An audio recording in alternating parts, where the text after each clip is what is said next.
ကာယဝိနာစိတ်ဓမ္မဆိုတာမေတ္တရားဖို့တရားရဖို့အတွက်တရားဌာန၄ခုထိုမေတ္တရားဖို့တရားရဖို့ဟာလေတဲ့ခုနဇံရဲ့တရားဌာနနဲ့တခြားသည်မဟုတ်ပါဘူးတဲ့ဇံဆိုတာပြောကြတယ်ယောဂီတို့ဇံတရားဇံဆိုတာမကြားဘူးလားအေးဇံလို့ပြောတာရှုပ်တယ်တနည်းအားဖြင့်ပြောမယ်ဆိုတမာတိလို့ပြောမယ်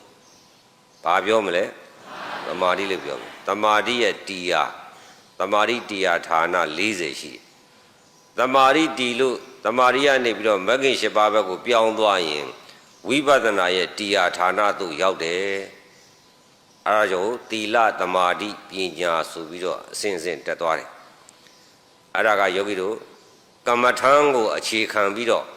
အဲ့ဒီကမ္မထံမှာစိတ်တရားဌာနတည်တယ်တည်တော့တည်သွားပြီဆိုဧကဂရသမာဓိတည်သွားတာသမာဓိလို့လည်းခေါ်ပါတယ်တဲ့သမာဓိထူထောင်ခြင်းနဲ့ဆိုရင်ဇန်တရားအားထုတ်ခြင်းနဲ့ဆိုရင်အဲ့ဒါကမ္မဌာနသည်အာယုံ40ရှိတဲ့ထဲကဦးဇင်းတို့မြန်မာနိုင်ငံမှာဇန်ရဲ့အာယုံကိုရှာဖို့အတွက်ဖောင်းတယ်ပိန်တယ်လို့လဲဘိုက်မှာတည်ရတယ်တဲ့ဘိုက်ဖောင်းလိုက်ပိန်လိုက်တဲ့နေရာကကမ္မဌာနမိမိစိတ်ကလေးပြန့်လွင့်နေတာကိုမပြန့်လွင့်စေပဲခန္ဓာအိမ်မှာတည်ထားပြီးတော့ခန္ဓာမှာရှိတဲ့သဘောတရားတွေကိုရှုကျင်တော့ပြေးလွှားနေတဲ့စိတ်ကလေးကိုမပြေးလွှားအောင်ခန္ဓာမှာဖမ်းပြီးတဏှာမှာတည်ထားတဲ့နေရာကိုအဲ့ဒါကိုကမ္မဌာနလို့ခေါ်ပါတယ်ဖောင်းတဲ့ပိန်တဲ့ကမ္မထံလို့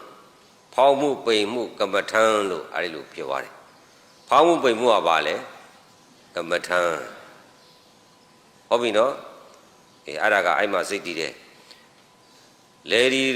ကြတော့ဦးဇင်းတို့ကြားဘူးတာတော့ငယ်ဒိတ်မှာတည်တယ်လို့ခေါ်တယ်အဲ့တော့ဇံရဲ့တရားဌာနဖြစ်တဲ့တမာတိတရားဌာနဖြစ်တဲ့ခုနငယ်ဒိတ်လည်းတည်တယ်တချို့ကြတော့မိုးကုတ်ကြတော့နှမျိုးတည်တယ်ရှေ့စိတ်ကိုနောက်စိတ်နဲ့ရှုပြီးတော့ရှေ့စိတ်ကသားစိတ်ပေါ်လာရင်နောက်စိတ်ကသတိထားလိုက်တယ်ဖြစ်ပြလို့သတိထားတယ်ရှေ့စိတ်ကတခါသမီးစိတ်ပေါ်လာရင်အဲ့သမီးစိတ်လေးပေါ်လာအောင်နောက်စိတ်နဲ့ပြန်သတိထားဖြစ်ပြလို့ရှုတော့စိတ်ချင်းတည်တာနာနာချင်းတည်တာနာနာချင်းတည်တဲ့အတွက်ကြောင့်နာကမ္မထံလို့ခေါ်တယ်ကမ္မထံမှားသလားမမှားဘူးတဲ့ကိုယ့်ဘောက်တည်ခြင်းတည်ဖို့အာနာပါနကမ္မထံကိုလည်းဖြည်းဖြည်းလေးပဲနော်သူ့ဘောက်သူတွန်းလာတဲ့လေလေးထိသွားပြီးတော့ဖြည်းဖြည်းပြက်သွားတာကိုတည်တယ်ဒါဝိပဿနာတော့မဟုတ်သေးဘူးဝိပဿနာနဲ့ရှင်စပ်နေတယ်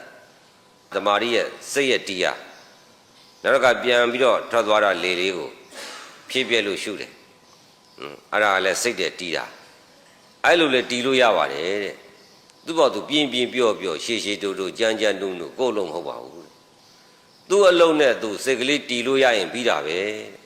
အခုဦးဇင်းတို့ကယောဂီတို့ကိုအခြေခံသိသိသိတိုက်တဲ့အချက်လက်တွေကိုပြောနေတာ